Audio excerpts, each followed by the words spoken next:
Bonjour, je suis Hakim La'alam et je vous propose ma chronique du mercredi 27 mars 2024.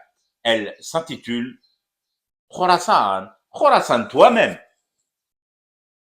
Je ne m'étais pas encore habitué à ces deux lettres, IA, intelligence artificielle, dont on nous bourre le crâne à longueur de journée, que voilà trois autres lettres s'invitant de Sif au débat. EIK, l'État islamique de Khorasan. Pauvre de moi, qui était resté scotché à une seule lettre de l'alphabet, l'Y, pour Yalta.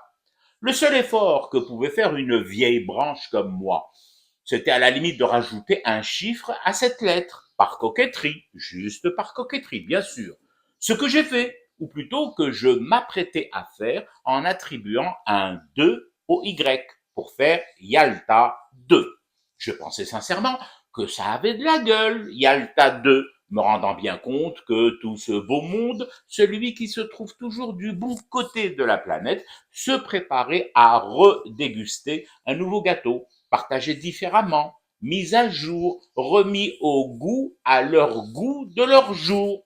Mais non, Yeshir, m'a-t-on fait comprendre. Range ton vieux logiciel de partage du monde, de Yalta 1, Yalta 2, et s'il te plaît, par-dessus tout, éteins ton Nokia 3310. Ton bidule crée des interférences sur les émissions de Pegasus et perturbe la trajectoire de l'ISS.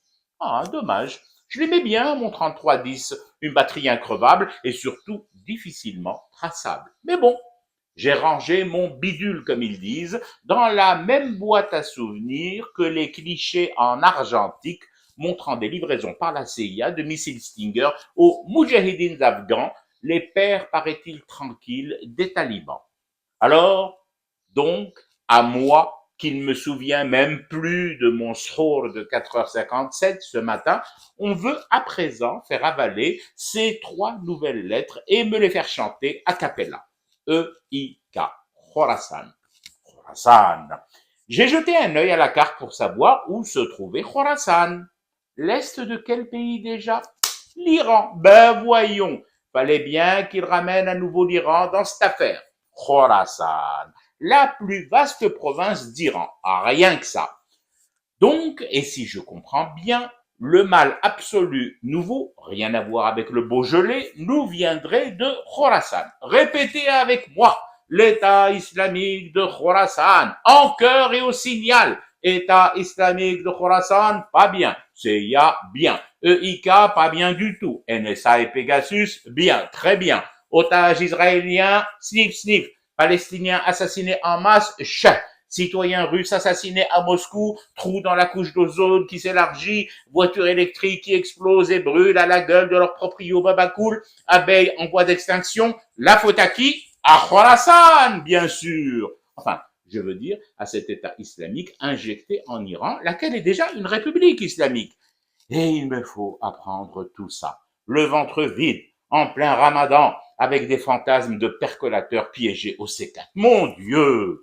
Il y a forcément un âge auquel on ne devrait plus forcer les kidams comme moi à reprendre l'école pour y apprendre autant de noms et y ingurgiter en les annonnant des lettres arabes et des alphabets étranges.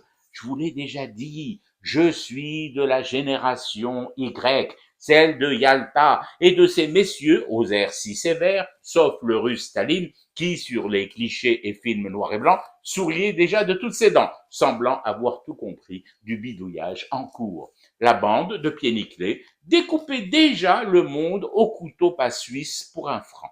Allez, m'en fous, je rallume en douce mon Nokia 3310. Question de rendre dingue leur ISS, leur Pegasus, leur EIK et par-dessus tout leur IA. À tout prendre dans leur foutu alphabet, je garde le thé pour ce thé que je fume dans l'espoir fou de rester éveillé au Khorasan cauchemar qui continue.